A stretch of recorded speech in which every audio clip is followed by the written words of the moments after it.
आणि आताची एक महत्त्वाची बातमी, वसईचे माजी आयुक्त अनिल पवार यांना अटक झाली आहे। मनी लॉन्ड्रिंग प्रकरणी 4 जणांना अटक करण्यात आली आहे। त्यात अनिल पवारांचा समावेश आहे। नालासोपाऱ्यातील 41 अनधिकृत इमारती प्रकरणी अटक झालेली आहे।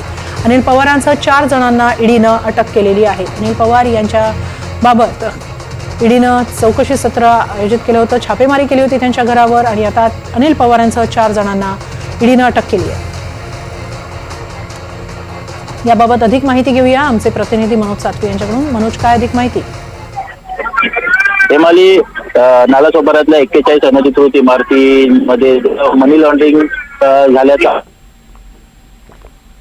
आताच्या घडीची सर्वात मोठी बातमी म्हणजे वसई विरार महानगरपालिकेचे माजी आयुक्त अनिल कुमार पवार यांच्यासह जे बडतर्फ नगररचना उपसंचालक YS रेड्डी होते आणि याचा मुख्य सूत्रधार आणि बहुजन विकास आघाडीचा माजी नगरसेवक सीताराम गुप्ता आणि आणखी एक बिल्डर अरुण गुप्ता, या चौघांना अटक झाल्याची माहिती मिळते। आणि सध्या अनिल कुमार यांना जे रुग्णालयात नेण्यात आल्याची देखील माहिती मिळते।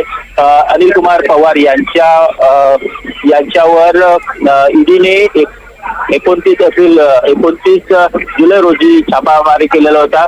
एकूण 12 ठिकाणी छापेमारी केली होती आणि या छापेमारीमध्ये अनिल कुमार पवार यांच्याकडे जी बेहिशोबी मालमत्ता सापडली यांचं स्पष्टीकरण देण्यात याच्या संदर्भात अनेक वेळा ईडीने त्यांना चौकशीसाठी बोलवलेलं होतं आणि या चौकशीमध्ये अनिल पवार हे त्यांची माहिती देऊ शकले नाहीत आणि त्यांचे स्रोत, जे उत्पन्नाचे स्रोत होते ते दाखवू शकले नाहीत आणि त्यामुळं आज अखेर ईडीने त्यांना अटक केल्याची सूत्राची माहिती मिळते।